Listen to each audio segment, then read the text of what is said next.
Good morning. What are you making? It's my famous 5th session smoothie. It's got all the ingredients for this session.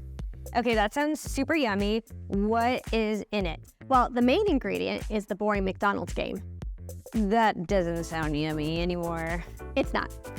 It's just a very bland scene played by mentors pretending to order a hamburger.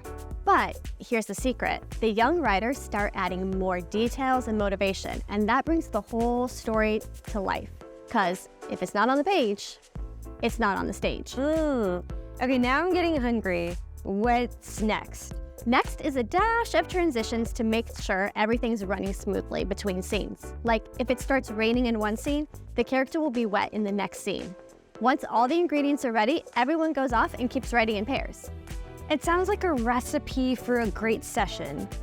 Anything else that we should know? At this point, it's important that the head mentor looks over everyone's in-progress smoothie. Story, to make sure nothing needs a course correction, like too much violence or stuff like that. Okay, it all sounds great. So, from Rachel and I, get out there and have a delicious session 5.